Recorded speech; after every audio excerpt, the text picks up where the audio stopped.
Hello everyone. In this video we're going to discuss the surface area of cylinders.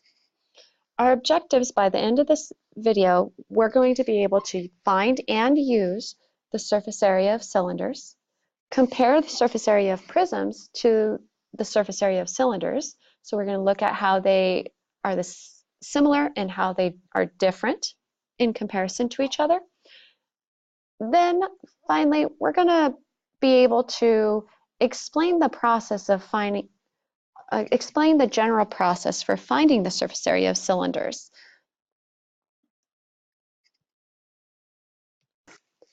So let's go ahead and start off with some review. First of all, what is surface area? Remember that surface area is the area of all the faces of a solid combined. So it's the total area of all the faces of any solid.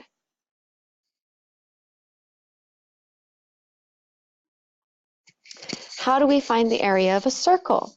Now we're dealing with cylinders. Obviously cylinders have those circular bases. If we're going to be having to find the area, we need to remember what formula to use in order to find the area of circles. So we need to remember that the area of a circle is equivalent to pi r squared. R being the radius of the circle. So remembering that the radius is just like so. Okay. We also need to remember what the circumference of a circle is. Circumference of the circle is the distance all the way around a circle. How do we calculate the circumference? The circumference is equivalent to pi times the diameter. And the diameter of a circle being the total distance straight across through the center of the circle of any circle. So this would be the diameter. We also need to remember that since the radius is from the center of the circle to any outside edge, and the diameter is straight through the center of the circle from one end to the other, the diameter is also equal to 2 radii, or the radius times 2. Using this information, let's go ahead and talk about the surface area of a cylinder. The surface area of any given cylinder is actually equal to the sum of the area of the bases and the lateral area. But we're going to take a step further into what the sum of the area of the bases looks like and what the lateral area looks like. To do this, we're going to use a net. Remembering that a net is just a two-dimensional drawing of a three-dimensional solid. You can always fall back to drawing a net of any solid in order to find the surface area. Okay. Using the net of a cylinder looks like this. We have two circles, those are our bases. Oops. Let's use red here. Okay. So the circles here are going to be noted as the bases of our solid. And then we have this rectangular item right here. This rectangular shape, that's going to be our lateral area. Remembering that lateral area is just the area of all the faces,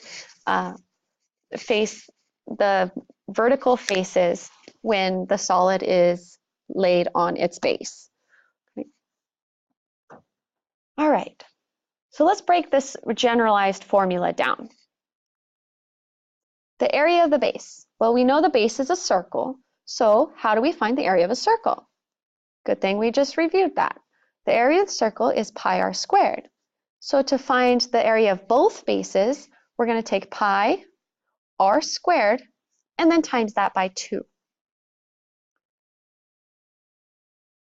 When we have accomplished that, we're going to add that to the lateral area to get the surface area. Taking a look at our net can give us a better understanding of how to find the area of the lateral face. This is a rectangle. Some quick review on how to find the area of a rectangle, we do the base times the height. Okay, but how do we get the base? If we imagine for a minute that we're creating a cylinder from this net, we realize that the base of this rectangle is actually formed by the circumference of the circle. So the base of the rectangle is actually the circumference of the circle. Then we can look at the height of this rectangle and realize, well, that's just the height of the cylinder. So when we're calculating the lateral area of a cylinder, we're going to say that that is equal to the circumference times the height, knowing that the circumference can be rewritten as 2 pi r or pi times diameter. Okay? So we can kind of construct this formula based upon our knowledge at the time. Do we have the radius or do we have the diameter? Let's go ahead and look at some examples and try them. Okay? So in this example, we have a cylinder, a rather short cylinder. It kind of looks like one of those model water tanks, maybe for like a toy barn. Okay? And it's asking us to find the surface area of this cylinder. Let's start off with the basic formula for a cylinder. Surface area of any given cylinder is the sum of both bases plus the lateral area. Now, this should look familiar because this is the basic formula for the surface area of a cylinder, or of any given prism as well. A cylinder is a special kind of prism, but we cannot call it a prism because it does not have rectangular lateral faces. Okay? It has this rounded face in the middle as its lateral area. Okay? But we can just kind of keep it in the back of our mind that a cylinder is just a special type of prism. Okay? Being special because it has a circle, which is a non-polygon, as its base. All right, so moving on into solving this equation. 2 times the area of the base. Well, again, the bases are circles because we're dealing with cylinders here. And the area of a circle is pi r squared. We're given the radius, so we're going to use the radius.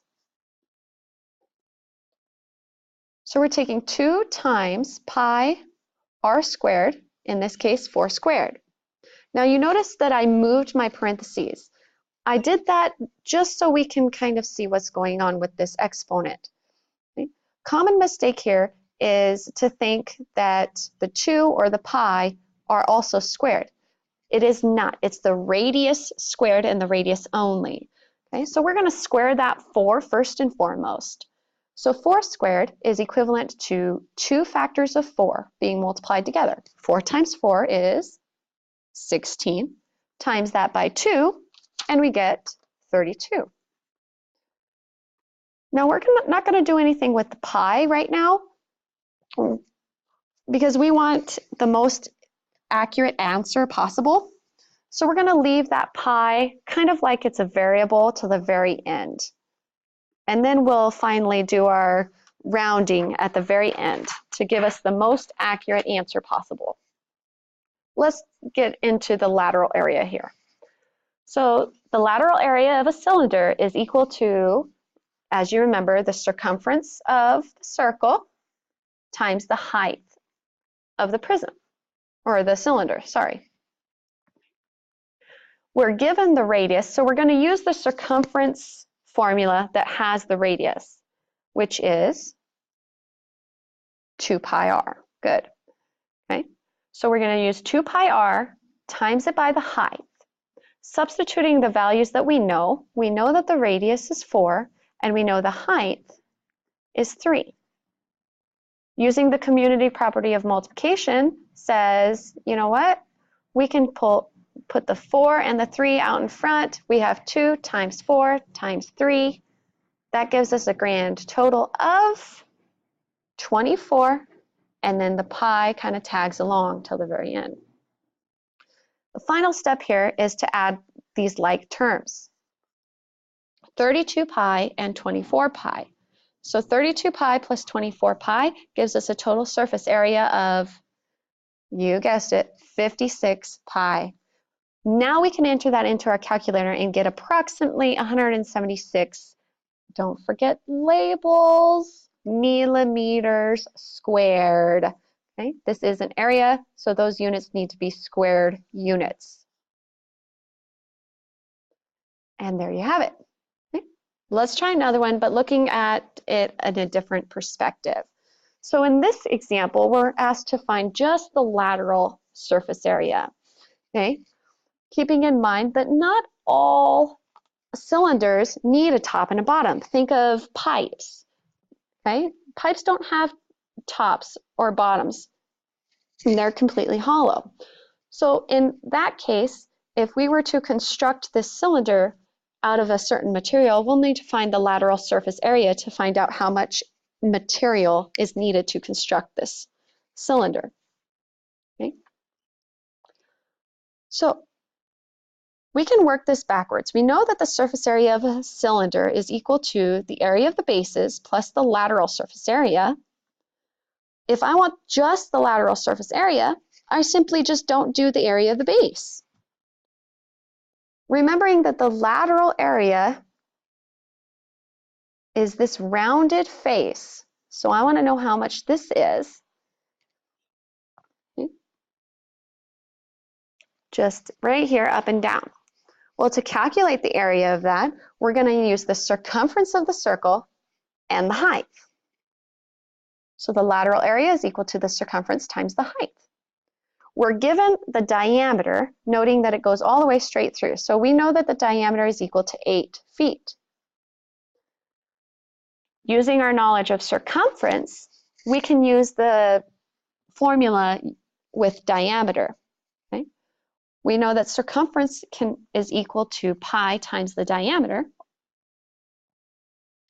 And we know the diameter is 8. Substitute in for our height is 5. And we get a lateral surface area of 40 pi. Putting that into our calculator and using our estimation, we get approximately 125.6 feet squared. Now this is still an area, okay? So it's still a two-dimensional measurement. We still need to have that square units. All right. So far we've worked with the total surface area. We've learned how to manipulate or utilize our knowledge of surface area to find just the lateral area. Let's look into a more real-world based situation. So here we have an iced tea can. Right? And it says that the iced tea can is made from a sheet of aluminum that weighs 1/100th ounce per square inch. You're going to receive 40 cents for every pound of aluminum that you recycle. So if you were to recycle 24 iced tea cans, how much money would you get back? Okay. Now let's try and first understand this problem. What does it tell us? What does it give us? What does it want us to find? So our basic understanding needs to be, okay, what do I know? What do I need to find out in order to get where they want me to be? We know how much 1 square inch of aluminum weighs. Okay. So we know that 1/100th of an ounce of this aluminum is in 1 square inch. Okay. We know that we're going to get 40 cents for every pound of aluminum that we recycle. It also gives us the dimensions of this can. Now, We have 24 of these cans. What do we have to find in order to find the answer? Well, first thing we have to find, so we need to know what the surface area of this can is. Then we need to know what the surface area of 24 cans is. Okay. From there, we're going to have to do some converting because I see inches, I see ounces, and I see pounds. Both of those are measurements of weight, but we need to convert them so that they're equivalent. Okay? And we'll worry about that converting process at the end here. All right. So let's first and foremost find that surface area of one can. Looking at our dimensions that we know the radius is 1.5 inches, we know the height is 7 inches, and we know the surface area of any cylinder is the area of the bases plus the lateral area. Given a radius of 1.5, we know that the area of both of the circles is going to be 2 pi r squared. Now r is the 1.5, so the 1.5 is going to be squared. All right, keeping it going with the area of our bases. 1.5 squared times 2. Remember, we're treating that pi like a variable until the very end. Plugging that into our calculator, we get 4.5 pi. Okay. Now let's look at the lateral surface area. Again, remembering that the lateral surface area is equal to the circumference times the height. We're given the radius, so the formula of circumference using the radius is 2 pi r. So we're going to say 2 pi 1.5 times the height is 7 is going to give us the lateral area. So let's see, using a calculator, 1.5 times 7, and then times that by 2. And you can also do this in your head, 21 pi. Now, how might we do this in our head? Well, 1.5 times 2 is 3. 3 times 7, boom, 21. Eureka! Okay. So we know that the surface area of one can is equivalent to 25.5 pi. We're not there yet. Okay, so let's approximate this answer. We get approximately 80. And what does that 80 stand for? Well, that's inches squared. That's how much aluminum we have in one can. But we don't have one can, we have 24. Multiplying that by 24,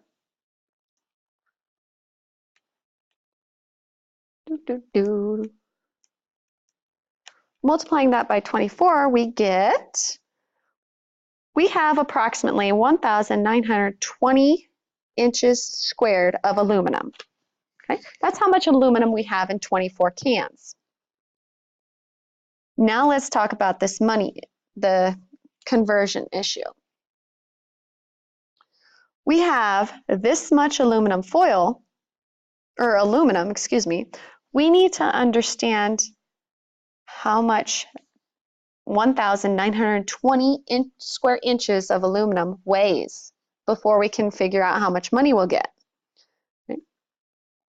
So if we have 1,920 inches squared of aluminum,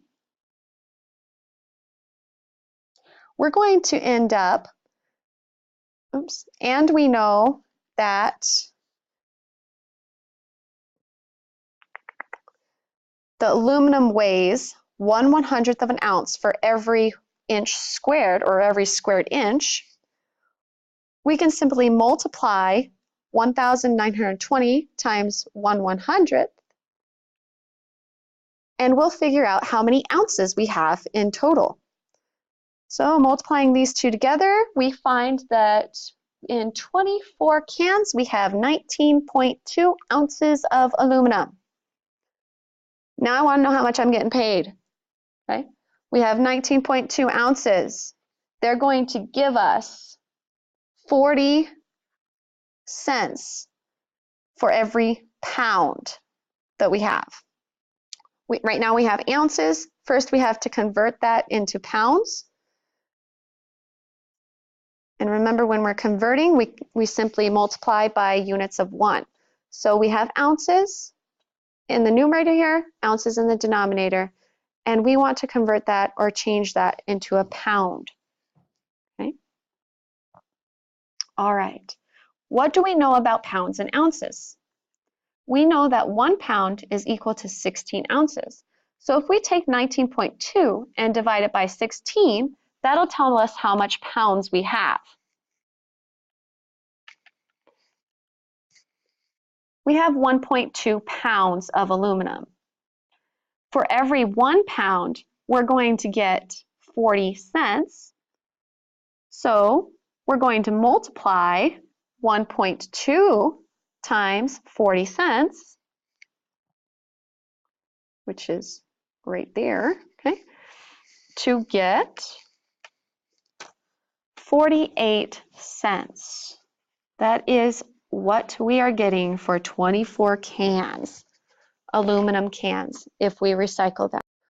All right, so in this video, we have learned how to find and use the surface area of cylinders in order to solve everyday real-life situations involving cylinders of all shapes, or of all sizes, rather.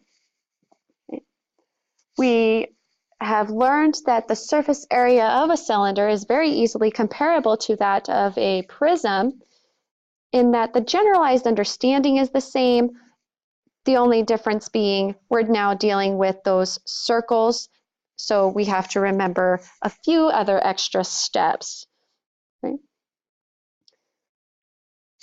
And we've also now hopefully have a great understanding of the process involved in finding the surface area of a cylinder, identifying the area of the base, timesing it by 2, and then identifying the area of the lateral area, combining those values together and using addition and coming up with that surface area of square units. Thank you so much for your time. I hope you enjoyed this video. I certainly look forward to creating more videos like this. Until next time, see ya.